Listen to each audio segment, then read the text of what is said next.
Welcome to Champagne Problems Podcast. I am your host, Robbie Shaw. Join us as we explore mental and emotional well-being, physical optimization, and the journey to discovering your highest self. Champagne Problems is brought to you in proud partnership with Bond Buzz, the alcohol-free social spirit. All right. Yeah. Grayson Currin, welcome to Champagne Problems. Thanks for having me. You can drink. You can do whatever you want. Yeah, I'm drinking coffee, I should clarify. I'm drinking a nasty thing that apparently is Celsius. Terrible for you, but for some reason it makes my brain work fast. I'm confused about the name Celsius as an energy drink brand because that just makes me think that things are cold. Fahrenheit seems hot. Celsius seems cold. I mean, they're the same thing. But yeah. Well, temperature-wise, it is cold, but I see what you're saying. It's supposed to kind of give you... I'm a coffee guy. Hey, I had one right before this. Thanks for having me. I'm excited to be here. Of course. I hope I say something that is not inflammatory, but is potentially insightful for anyone. Inflammatory. The journalist in you, I love it. I often share with my listeners how this came about, just a little context into how Robbie and Grayson know each other. And that would go straight to our mutual, very, very close friend, Greg Lowenhagen. He is a tall drink of water, that guy. I sent Tina, my wife, a photo of him over Christmas, and she said, "Damn, Greg looks good." I think she called him hot. It's because he's retained all of his hair. No, he hadn't. I feel like he still has a lot of his. I feel like his hair looks really nice. He's going to get mad at me for saying that. Yeah, you're in trouble. You're saying he's hot, and I'm saying he's bald. We're killing him here. The truth is somewhere in the middle, Greg. No, he's a phenomenal, phenomenal man, a phenomenal friend. Greg and I started a music festival many years ago called Hopscotch in Raleigh. We're both of us are out of it now. Thank the Lord, because it's a hard business and a hard lifestyle. But you and I met many moons ago through Hopscotch, but then we're reunited in January when we got to see the UNC Tar Heels have a rare win in the 2024-2025 basketball season against the Golden Bruins of California. Is that what they are? That's right. Yeah, we were there with MJ Linderman, the songwriter, for a story I was working on for GQ. And you were there. Mm-hmm. The tickets were an offering of Robbie's, very generous, and Greg was there too. Yeah, and Greg and I met freshman year of college. All my listeners know I played JV at Chapel Hill, and Greg and I were teammates. Did you ever dunk on Greg? Did Greg ever? I'm gonna look him in the eyes and go, no. Did Greg ever dunk on you? So we have dunk goals. He and I have played on dunk goals, and I imagine we've both dunked on each other. What is a dunk goal? A low goal. Like how low? Low enough. Like a toddler's goal? Maybe. Wow, I didn't know. There was dunk goals in Chapel Hill that we'd go play pickup on, and I'm pretty sure we both dunked on each other. On a 10-foot goal, neither one of us ever dunked on each other. Who was on the varsity team? Who are the stars of the varsity team when you're on the JV team? Vince Carter. Oh, yes. Okay. You heard Antoine Jameson. Pretty good. Yeah. Jeff McGinnis, Shimon Williams. Wow. Yeah. What a man. Yeah, it was What stacked. a roster. Dean Smith was coach. Never heard of him. I know. I'm kidding. I know. So this is interesting because I'm interviewing an interviewer, and that's weird for me. Welcome to Fresh Air. I'm Terry Gross. Yeah, I'm excited. I don't do this often, but I love interviewing people. It's one of my favorite things to do, and I spend a lot of my time doing it. I always learn something. So we'll see if I learn anything doing this. Being on the other side. Yeah, we'll see. Well, people, now that I work in the podcast industry, and I actually do a lot of consulting and coaching for people that are starting podcasts, and so I'm essentially trying to teach them how to be an interviewer. Yeah. It takes a lot of practice. It's so much practice. Yeah, that's all it is. Because it's not just words. It's so much going on back here. And so much of it is listening. I think that's the thing that is hard to learn, and took me, honestly, I'd say 10 or 15 years until I could really do that. And then I also think that being sober and stop drinking helped me do that more, because I just got more patient as when I stopped drinking. Mm-hmm. And I think interviewing people if you're trying to like understand them as a person, it takes patience. It just takes you listening to them and thinking about what they say and then responding to them. So yeah, I don't know if it's a skill, maybe it's an art. It's something. It's both, for sure. And I actually have a section where I want to talk to you about it being an art. Okay, all right, let's get there. But skill as well. I mean, it is a learned. I'm not sure you can figure it out like without having done it a bunch of times. Like I'm not sure you're just naturally good at those things. I feel like there are those people. I feel like there are people who are like just incredible conversationalists and listeners. I don't think I'm one of them. And why do you not think that? Oh, I just years of evidence. Yeah, I'm just deeply self-involved. And so like. Yeah, I don't know, like learning to listen to people and actually not always cared about what they were saying or what they felt, but like actually paying attention to it and processing what it meant in real time. Like that was the thing that getting out of my own head and like kind of going over here and like that was the thing. But don't you think there's people that are really good at looking like they're doing that? Yeah. Yeah, those are sociopaths, Robbie. Which is a whole other question. I think there's a little bit of that involved in like journalism, but or there can be, but that's a kettle of fish. That's a wormhole. But yeah, I love interviewing people, and I'm excited to be here being interviewed. Well, it's funny because I worked in mental health for so long, and essentially was a therapist, and so for a decade, I sat in a room like this, just no mics, but no music, no phones, couches, though. Looking at your eyes. Couch? No, I did for the person. I don't call them patients, but being vulnerable, looking in someone's eyes, and potentially hearing their deepest, darkest stuff, and potentially crying over it in a room with nothing bothering you.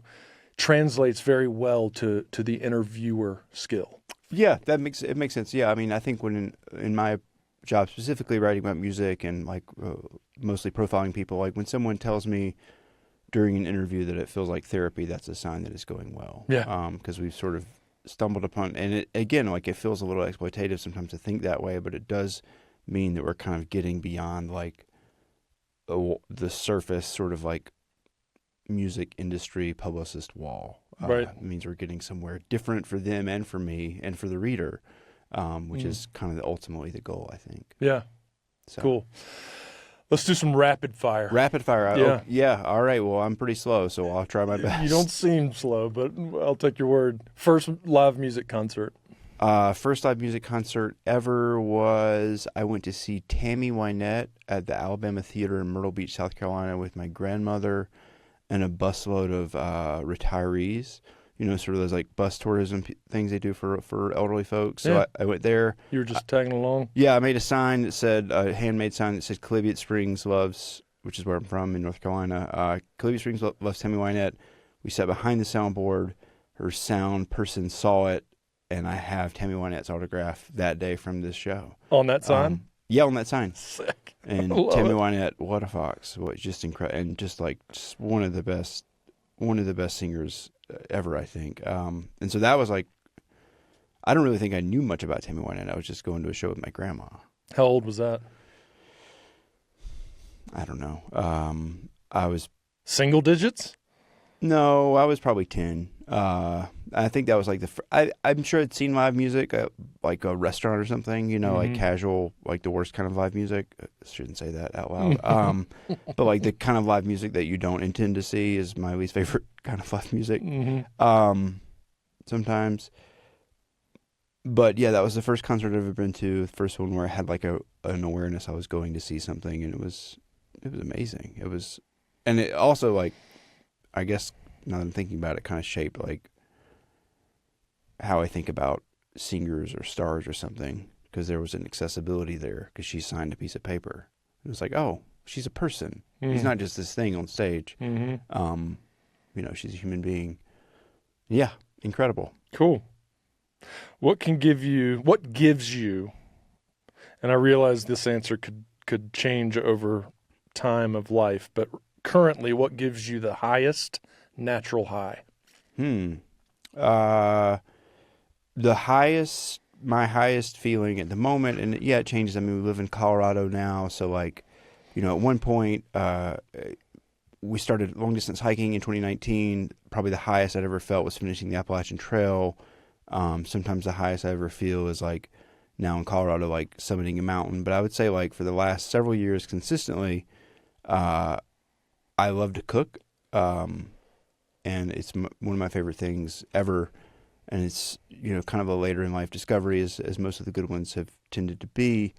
And whenever I make something that I think tastes good, but most importantly, that my wife Tina really enjoys, she's like, can we have this again? Like that's to me is like, all right, like, you know, if you're a human being alive in 2025, you probably can feel a lot of time thinking pretty low about yourself. But that is a moment where you're like, man, I did something worthwhile, even if it's just like feeding this other person I love. So that's my favorite thing. Golly, great answer. It's so hard for me to ask these questions because I just want to like respond and relate and like go down this path with you on this stuff. Yeah, we can, you know, we can do some of that. We can text about food. When my wife got pregnant, so I grew up cooking like very basic, but my mom kind of taught me how to cook some just regular stuff, and I learned how to do that. But I never did anything beyond kind of basic. Yeah. And my wife grew up with her mother cooking recipes and pretty gourmet-ish type stuff. And so when she got pregnant, she had cravings. Oh, yeah, And so she would come to me and say, cook Make this. Yeah. And that sent me down the path of you know, it's so rewarding. Different cuisines and all kinds of different. So now, you know, 15 years later, it is something I do all the time. And I can relate so much to when my wife and daughter both go, yeah. How cool is that, right? Sometimes I'll really, it's happened a few weeks ago. I made something truly terrible. It was just awful. And it felt also kind of good when Tina said, this is terrible. Because I was like, all right. This is a miss. We had a miss. We're keeping it honest here. Like, right, you know, if right. everything is good, then Don't nothing float is good. me. Yeah, that's right. Yeah. That's good. So it was a fried chicken sandwich, and I just completely ruined it. Just terrible. Hey, you live to fight another day. Let's hope so. What song, and again, this is a circumstantial, I understand, but what comes to mind when I say a song that can make you cry? Oh, man, I'm not a big crier. I didn't think you might. I'm just not. I've never been. You've cried. I like that as a question. You've cried? ? Yeah, I've cried, Robbie. Thanks. No, I mean, let me. If it's okay, I'm going to reframe it. I'm not a person who cries at music. I wish I was. I have friends who just like cry all the time at music, and they hear. And I think often we're hearing the same thing, but like the way that I sort of respond to music that way is when everything sort of seems to clear up for me. Like it's like maybe there's some clouds and I hear a piece of music and like the clouds kind of disappear. Mm-hmm. That's kind of like my crying, I think. So that's more what I mean. Yeah, just like it's not the song; it's your current state while hearing a song. Yeah, it's just like an emotional and to some extent probably logical response. A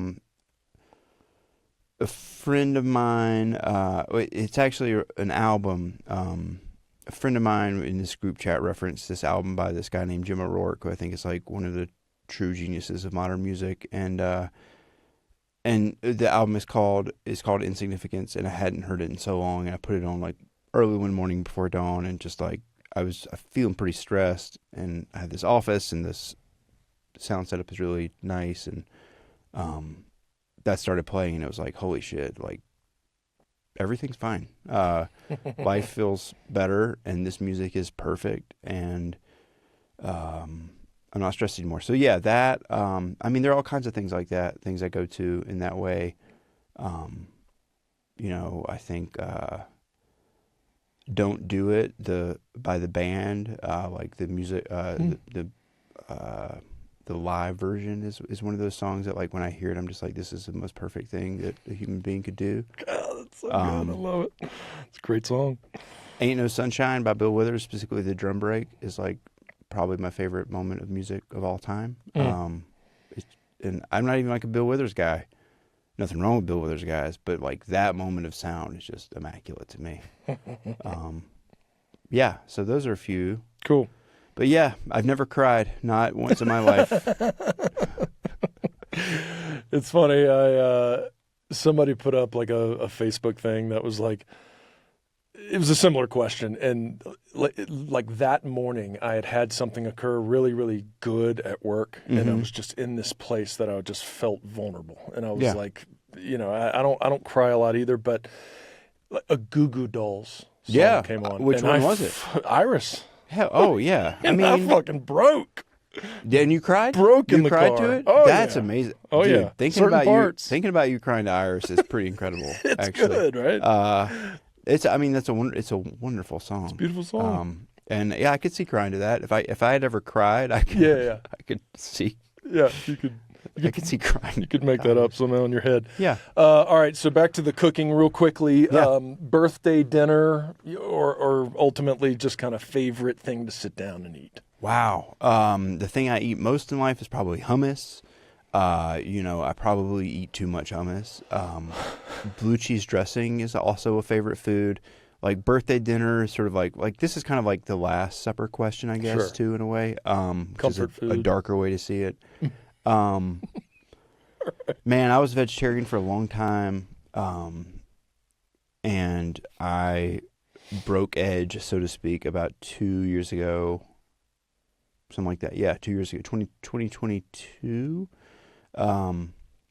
Because of this thing I mentioned, long distance hiking, this hobby we have, my wife Tina and I. And after starting to eat meat again, I really avoided fried chicken. Because I was like, that is to me the perfect food, and a food that like once I start eating, I can't stop. And then I finally made that sandwich. I went for fried chicken, and like I just think it's. I mean, I think if you think about fried chicken and how like so many different cultures have a version of fried chicken, and how it's a staple of like that cuisine that you're like, oh, have you had Korean fried chicken? Right. Panko. Yeah, it's like, you know, there's so many versions, and it's all so good that I think, birthday, if I had like my birthday's coming up in a few months. So what's your favorite version of fried chicken? My mom's. Okay. Which she taught me to, I mean, it's totally, you know, it's nostalgia, it's the feeling of innocence, it's all this stuff, and she taught me how to make her version of fried chicken over Christmas. It's not the one I tried and ruined for the sandwich, mind you, but she taught me how to make it over Christmas with like, you know, Texas Pete on the side and just like, a little paprika in the flour or anything like that? There was some, and I sort of like, I was in the kitchen and I added some spices, and she's like looking at me like, no, you fucking didn't. And I think I even suggested at one point adding something, and she was like, do not add that. And I was like, all right, respect. You're the boss. The rules are rules.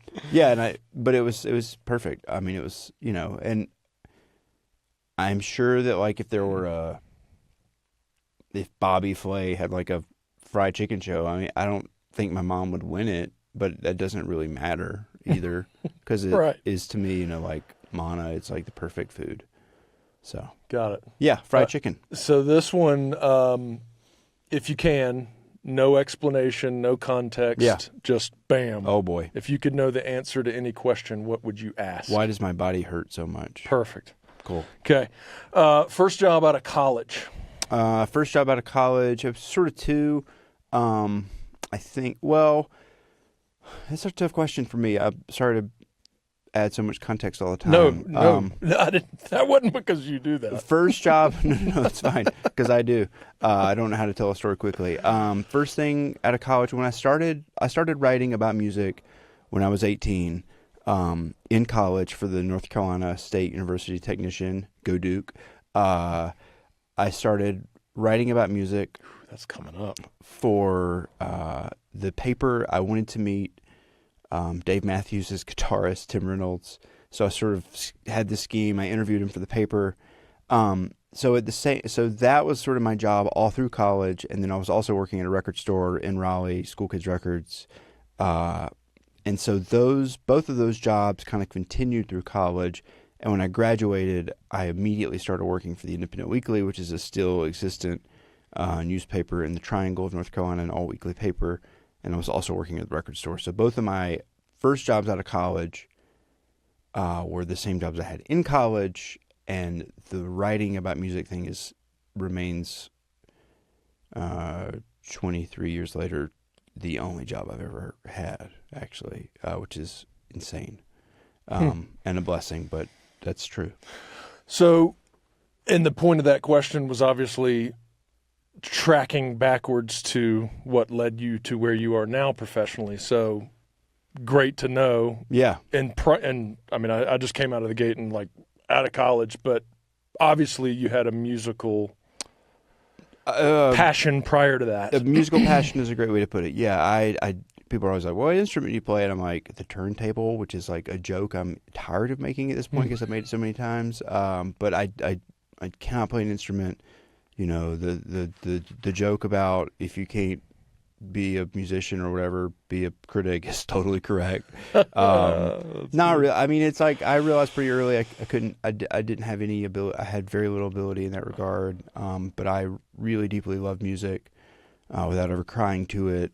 How can you be that deep if you're not playing? And I was like such a liner notes nerd as a kid. And I just would, I got really obsessed with it as a teenager. Do you know why? It's a great question. I actually maybe never thought about that question.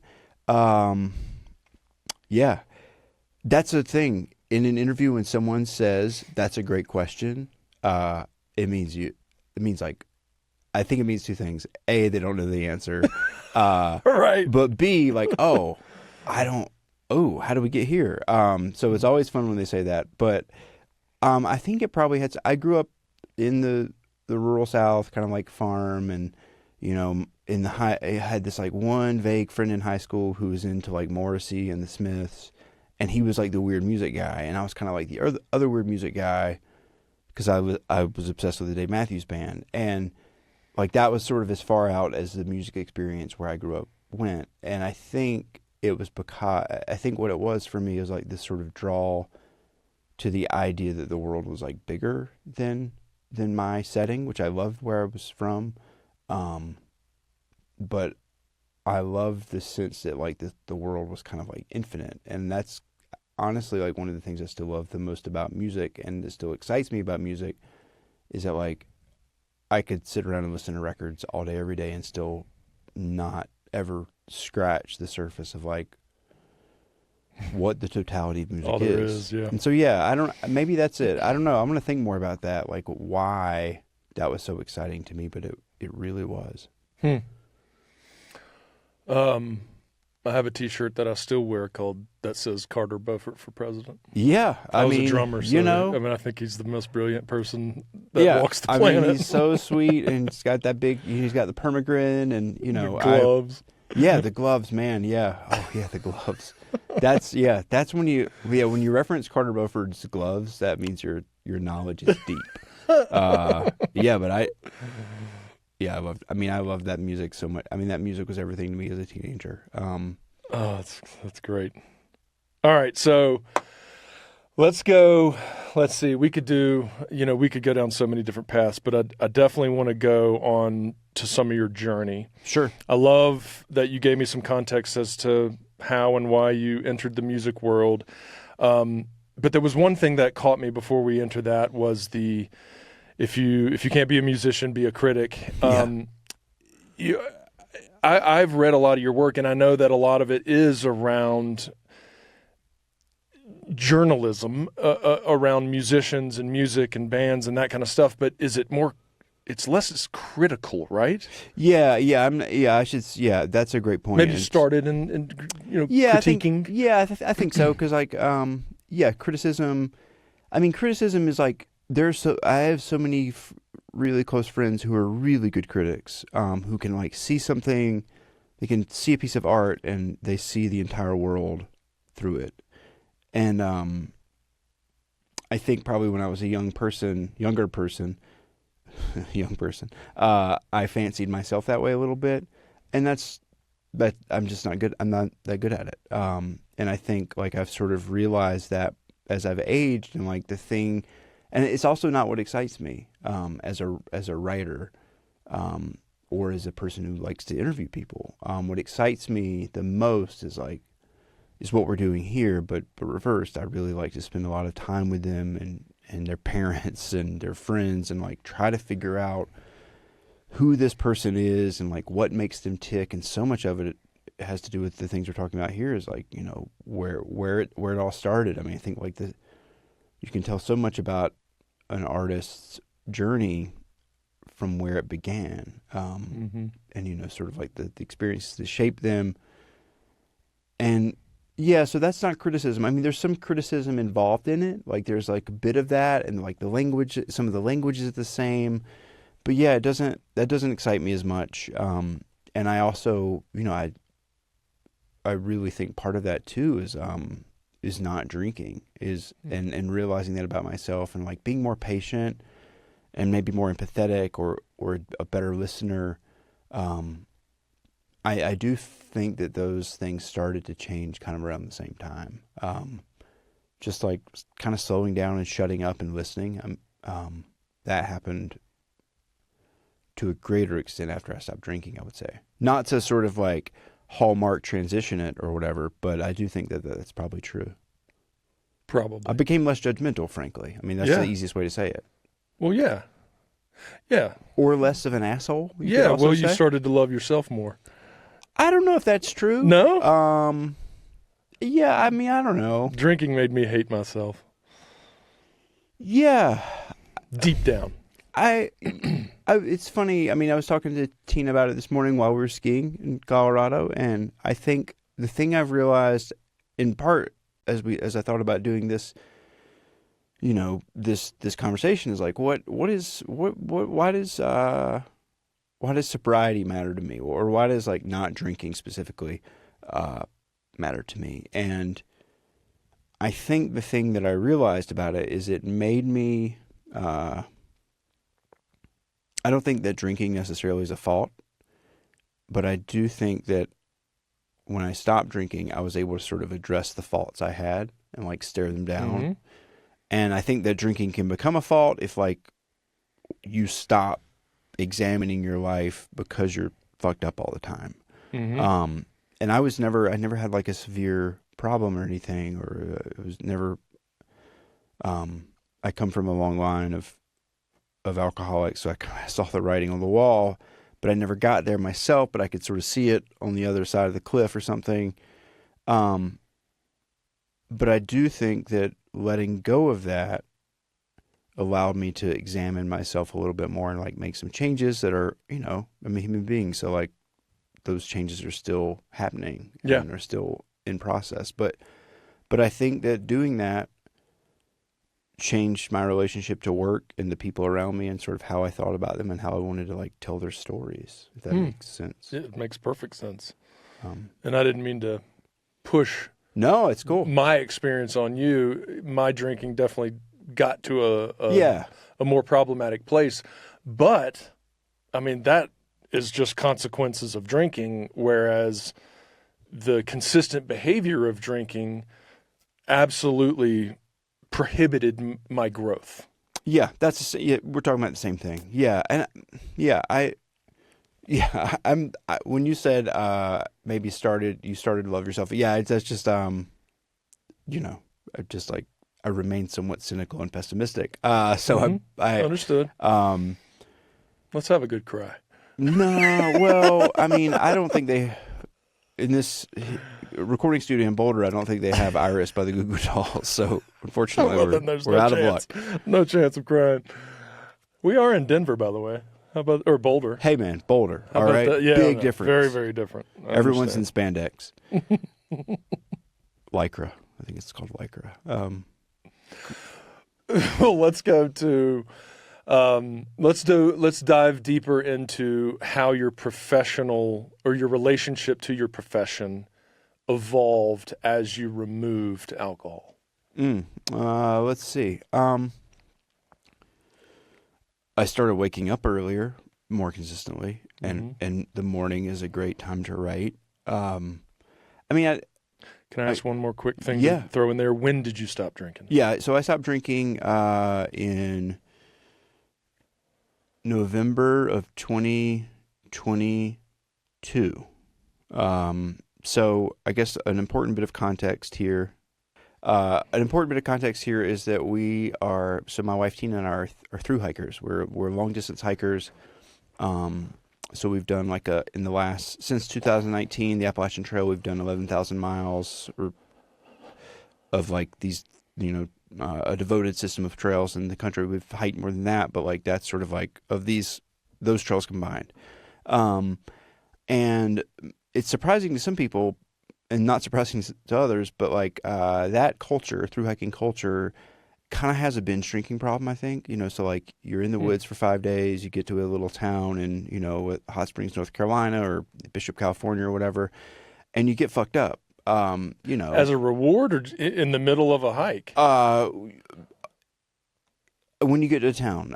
So it's your reward, but it's also this numbing thing, right? Your body hurts. Sure. You're sort of been staring at trees for 5 days. I mean, I should say you're staring at some of the most beautiful places in the country, but you just sort of numb yourself, and it's also just a party, right? You're sort of meeting your friends who've all hike. Yeah, exactly.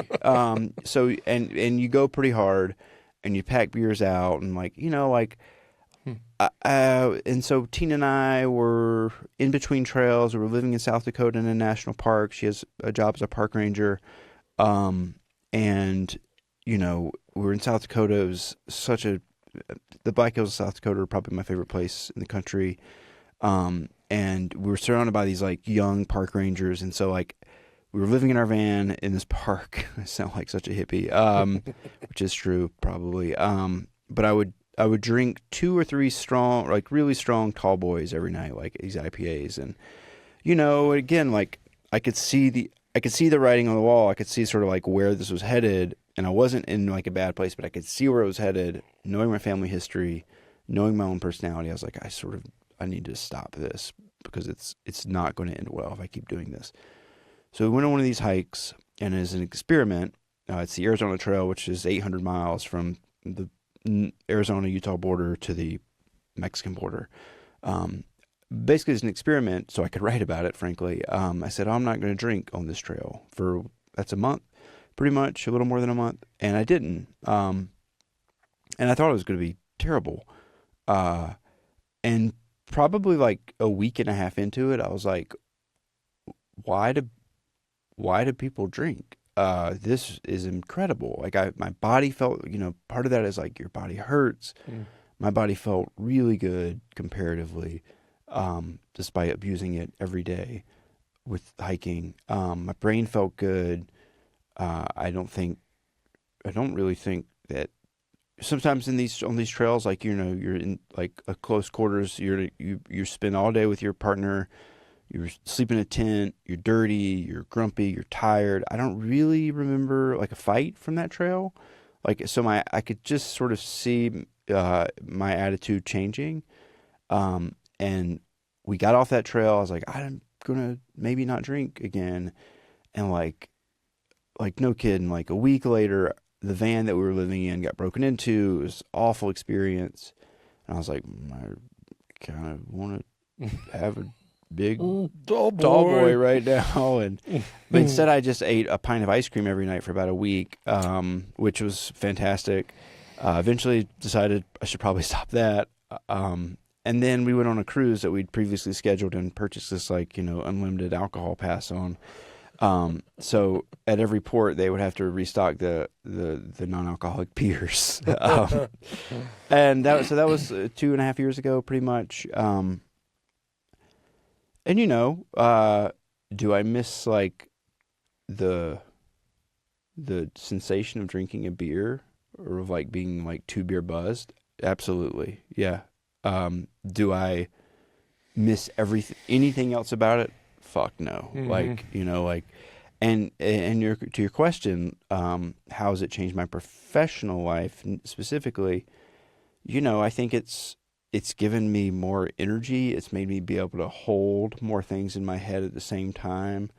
To go back to what I said earlier, it's made me more, I think, patient and potentially empathetic. I think it's just made me, I mean, maybe this is a bridge too far, but I think it's like, I don't know if I would say it's made me a better person, but it's made me like a better version of like the person I was. And that has just sort of made me the job I like to do, frankly, for all those reasons. Does that make sense? It does. Do you think you're a better husband? Yeah, absolutely. Oh yeah. I mean, do y'all have kids? We don't. Do you have pets? We have 2 cats. We've had as many as 4 cats.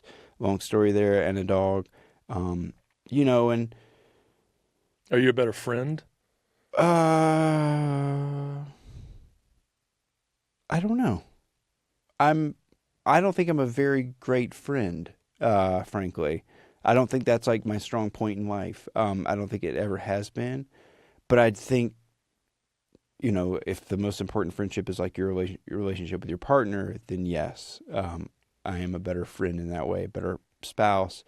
And it's for the same reasons with the job. I'm more patient. I think I'm a better listener. I think I have this really dear friend who passed away in 2021, and I'm sure he didn't invent this phrase. Someone can tell us who did, but he would always say, "Do you want to be closer or do you want to be right?"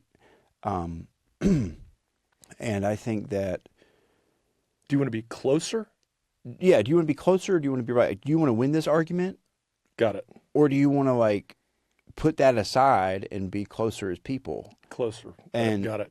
And I sort of hated that vibe for a second, right. But it's, as I've stopped drinking, I've sort of realized, and frankly, as I've gotten older, I've realized that like, what is being right matters so much less than just like these relationships that shape us and that we shape and that, are actually our contribution to the world. Being right is bullshit. Like, I like to be right about things. Sure, that's cool. But I wouldn't say that's like a defining part of my personality. And I think probably as recently as 3 years ago, it was probably a much more defining part of my personality. So just like being able to like learn you're wrong, say I'm sorry, not let an argument turn into a freak out. It can instead be a debate. Like, I think those are things I've gotten better at since I stopped drinking. I could be wrong, but that's at least my self-perception. Tina, thumbs up? She's just, I should say, Tina's over here. Yeah. And maybe she just starts throwing I look at her things every couple minutes and go, huh? I think that's right. I mean, I think I've learned to shut up. I mean, I think it's like a huge part of like all of this is sort of like the connective tissue. It's just like, and I know I'm talking right now a lot about myself, but I think in general, learning to shut up has been, you don't have to be the center of attention. Everyone doesn't have to know about your problems. And when I was drinking, I think that was probably more the case. Yeah. So as someone who's worked in that field and also I quit drinking 19 years ago. That's amazing. It's been forefront of mind for over 20 years, including all the rehabs and all the shit that I went. So it's almost like 30 years of being in the trenches with alcohol, personally and professionally. Yeah. And I've learned a lot, obviously. It's why I started this podcast, which is a lot less about alcohol now, but obviously we inevitably continue to talk about it depending on the guest. And the common denominator is removing alcohol generally makes people less high frequency. Yeah. Right? Yeah. Totally. And emotionally, presently, like all the different things. It's less highs and less high highs, less low lows. It's a little bit more like this. I think in The Simpsons it's called the creamy middle. Creamy middle. The creamy middle. I think like there's a lot more. It's such a gross phrase, which is why it's so good. Creamy. I think there's more creamy middle since I've stopped drinking. Yeah. And Go ahead. I didn't mean. Yeah. No. That's the wisdom of The Simpsons. I mean, it's much less volatile. And again, like, most of my friends still drink. I don't have a problem with drinking. No. No judgment. No judgment. And I think it served a crucial role in my life for a long time, and like not a role that I even like regret at this point, which I'm really fortunate to say, and really I think privileged to be someone talking about being not drinking and to sort of have that relationship with it where I don't feel upset or angry or frustrated about my past. I just feel like that was part of my life. I'm really happy to be past it. Yeah. Growth, man. Yeah. Just growth. That's great. What stands out is how you said, I'm not sure I'm a better person. I'm just a better version of who I was before. And I don't want to be right or disagree, but I think you're probably a better person. Well, thanks. I wish I could cry. Thanks. Yeah, I mean, probably. I mean, maybe those are synonymous, maybe they're not. I don't know. Maybe those are similar things. Yeah, I mean, for me, what that question brings up is, or that idea brings up is that, like, I don't really think I've changed. In some ways, sure, but like, I think just like the things that were there that I think are pretty cool have like surfaced, and some of the things that, like, I don't like about myself I've found a way to deal with them. I've found a way to navigate them. As I told Tina the other day, there's still a lot of things that I don't like about myself and that I would change to lighten it up. Specifically, the thing that is bumming me out right now, aside from my inability to downhill ski, is that when I get in the shower and I turn the hot water on and cold water comes out, I let out this sound that I cannot control. And it's this it sounds like a kitten being punched, kind of. And that's kind of the thing I really don't like about myself right now, is that sound that I make when cold water comes out. Do you ever do cold plunges or anything like that? I do. I love them. You don't make the sound then? Don't make the sound. It's when the cold water is unexpected. No, is this while you're showering and there's warm water already coming out, then it turns cold? It's like, if you have multiple shower heads, which is such... Yeah, sure. What an ass. Do you? Am I if the question is better person, how could I be a worse person after having said that? We have multiple shower heads in our house, ladies and gentlemen. That's pretty cool. And sometimes I turn the nozzle and I think the hot water is going to come out of one, and motherfucker, it's cold. Well, no, it makes perfect sense, because I'm sitting here going, now, why the fuck are you standing under the shower when you turn it on? Yeah, most people let it warm up. Trust me, I do. But you've got multiple heads, so now I get it. You have you're a man with multiple shower heads, aren't you? I'm not. Really? I'm not. I have a rain head, so maybe similar. I mean, maybe similar vein. I do think in Colorado people try to hot water is very important. Steam baths are very important because it's cold outside. Anyway, God, I sound like an asshole. Oh. No, you don't sound I'm like glad an this asshole. podcast is heavily edited. Well, that'll be in there for sure.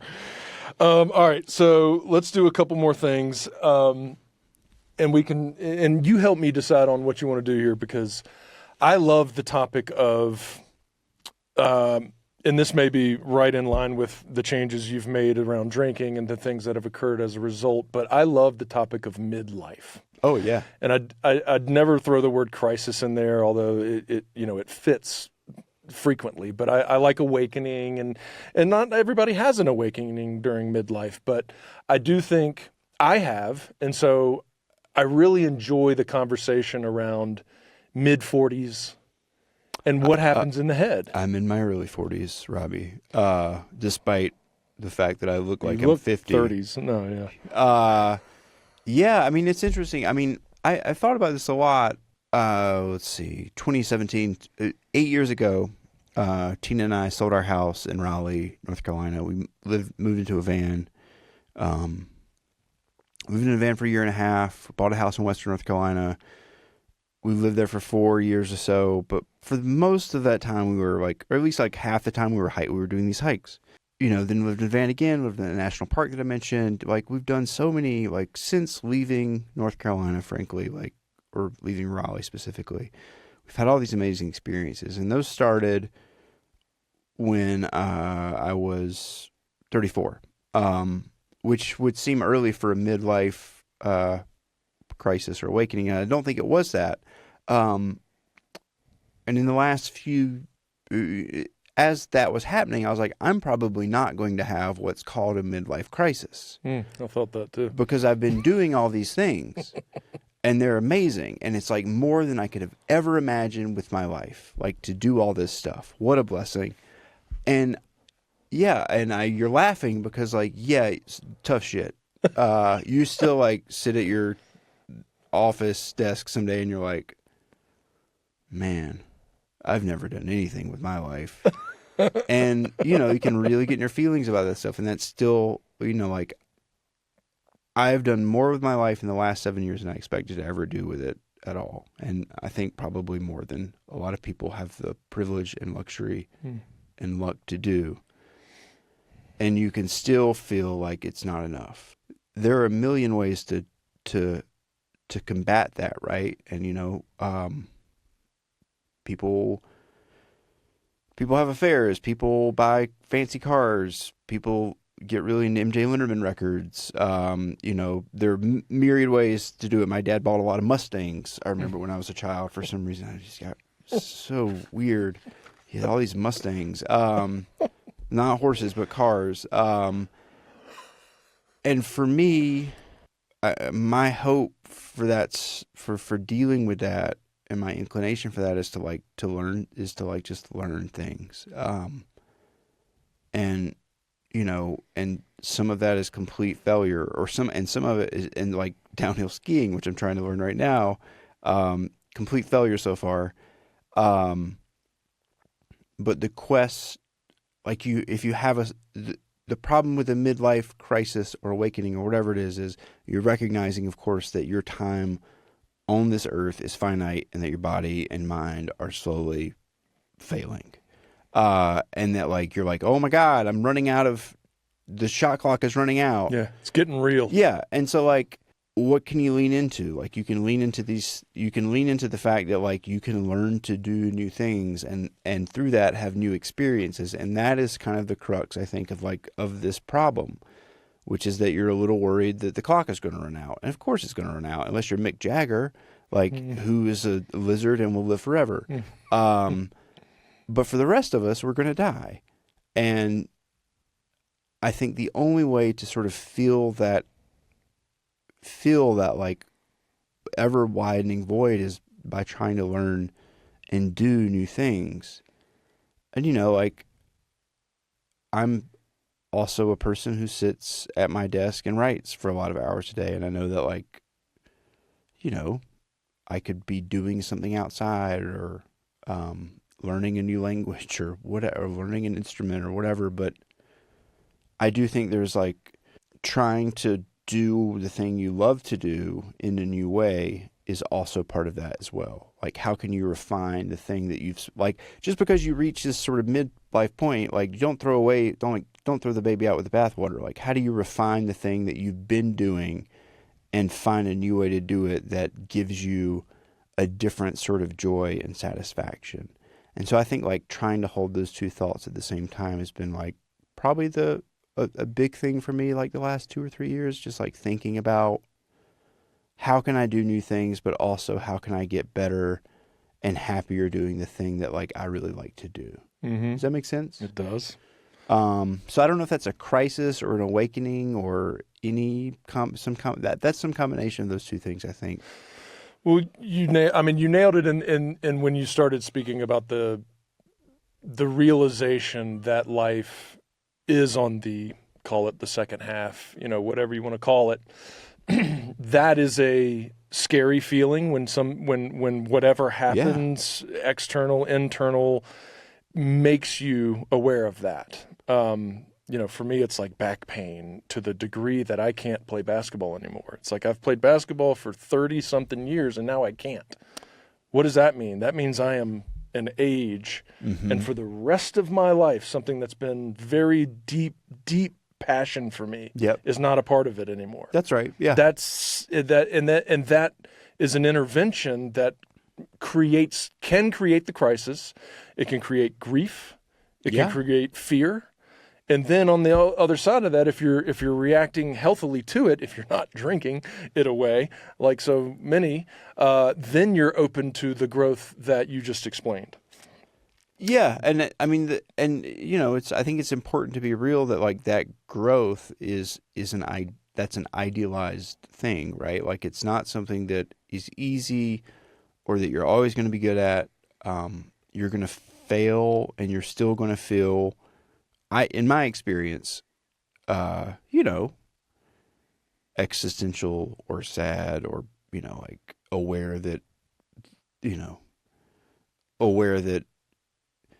your basketball season is looking more like the Tar Heels in 2025 than the Duke Blue Devils. I'm sorry, Robbie. I had to.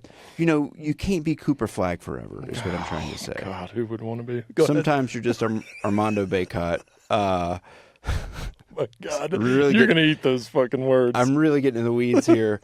I think it's also like giving yourself a little grace, which is like the hardest thing to do. And also like trying to remember. A friend of mine the other day, who's a person I really respect, I don't know exactly what's going on in his life, but he said, he's having some bad stuff is happening in his family life, I think, but he's like, he's a little older than I am. He's like, but my wife and I are really healthy. It's cold outside. He lives in upstate New York. It's like cold outside. We have a furnace that works, and I have a job. We both have jobs, and we're happy. And he's like, so I'm like trying to have that gratitude. And I was like, sometimes sometimes like going to that baseline and just being like, man, like life is hard. Life is a lot harder for most of the people on this planet. Yeah. Can be enough to like just kind of get you through whatever you're going through. And I think it's really important to remember that. And I think again, like I sort of keep learning empathy and humility from thinking about the world that way, like how much privilege and luxury I have in my life as like a 41-year-old white dude who's been able to do the thing he's loved to do for his entire adult life. Yeah. Like that's not that bad. No. That's really a blessing, so to speak. Well, you just explained the essence of champagne problems in the phrase. How? Why? How? Because champagne problems is considered. Oh, sure. Yes. Okay. Right? Yeah. I'm also pretty dim-witted sometimes, so I don't understand things. No. That's somewhat of a joke, but that phrase, as you know, is white people problems, fortunate people problems. Stuff for sure. You got food on your damn table. You're complaining about this. Anyway. Thank you for articulating it all that way. This is very enjoyable for me to talk about this topic, but also with someone who is very elegant in their descriptions, and I just enjoy listening to that. I like to think, or this is what I thought of as you were talking, was, there's a point, and I'm describing this point in life where it's like you can look back and say, oh my God, I did all these things and now I want to do something completely different. And maybe that means buy a bunch of Mustangs. Maybe it means starting a production company when you've worked in mental health for 10 years. Like there's all these different things you can do, but there's different perspectives of it. And mine is a convergence of paths that I've been on that have led to where I am today. Mm-hmm. And that is an exciting way to look at it for me. It is one that feels whole and real and full of growth, and it allows me to be content and grateful at the same time, Yeah. as opposed to full of regret and maybe I shouldn't have done this and I'm still looking for my passion, and like all that is kind of empty. I'm not sure you get anywhere thinking that way, but if you can look at your life and allow it to come together in this moment, then it's less of a crisis. It's more of an awakening. Yeah, I think about this with running. I love running so much, and I didn't really get into, and I run all the time. And I'm getting older, so my body hurts more, with that. And, I'm probably starting to slow down, and I probably should stop running so quickly, which is a process. And sometimes I think like, man, like as you and I think mentioned off air, is that what we say? Sure. I used to be like a really big dude with a lot of hair. And I was not into physical fitness at all. And now it's like a very large part of my life. And sometimes I'll be like, man, I wish I was like running when I was 22 or something. Mm-hmm. And I think you can get really stuck in regret about that. But it's also like, it just wasn't part of my life, but B, like, there were other things happening in my life that I was making space for, and I just wasn't ready for that. And now that I'm into running at this point, or whatever the activity is, there's just a deeper level of appreciation for like what it brings to my life. And so I think like trying to remember not to regret what you didn't do in the past, but instead like be thankful for like what it brings to your life now, has been a big part of, because like my life, I used to be a big guy who only ate, just ate at Cookout right down the street on New Bern Avenue like 5 days a week. And now I'm not that guy, but like, it's fine that I was that guy. Yeah. And like respecting that version of yourself and not regretting like these things you didn't have in the past. To me, that feels slightly like dealing with the midlife awakening. Mm-hmm. A bit is saying like, well, what's next? Like, who knows what the next 10 years can hold?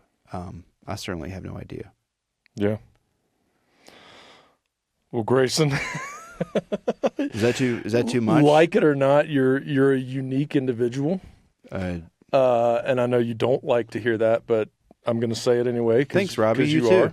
You cried to Iris by the Goo Goo Dolls. No one's ever done that I think before. there's a lot of us that do that. But I find your is the word uniquity or is it uniqueness? Or either of those words. Let's go with neither of those words. Yeah, you don't like it. But where it stands out for me is this constant that you have throughout your life, and it's the passion in music, and it's the passion of looking at it and dare I use the word critiquing it, but really immersing yourself in it and finding an art in the writing about another art. Yeah, and it's fun. It's really cool Thank you. To see not only that you've done that throughout your life, but now you're to a point where you're a very well-respected journalist, and people trust your words and they adore your words. I know you don't like to hear these compliments. I can tell that you're that kind of person, and that's why I'm showering you with them. But those are great things, and I love to hear the journey of your life aside from that professional journey, because there's a lot of growth and a lot of change, and that is cool as well. Thank you for sharing it all with me here today. It's a good thing I have multiple shower heads with which to shower off. You can clean your ass while you're washing your hair. It's a phenomenal. It is. That's good. That's a great way to put it. I'm going to use that later. Should be the tagline on the set that you get in the mail. Yeah. Well, thanks for having me. It's been a real pleasure to talk about this stuff, and thanks for the work you do, and in terms of advocating for folks who are trying to figure out a different way forward with the rest of their life. Because we get what we have. We have what we get. I don't know. What I'm trying to say is, thank you. Thank you. Okay. Cool. It's a wrap.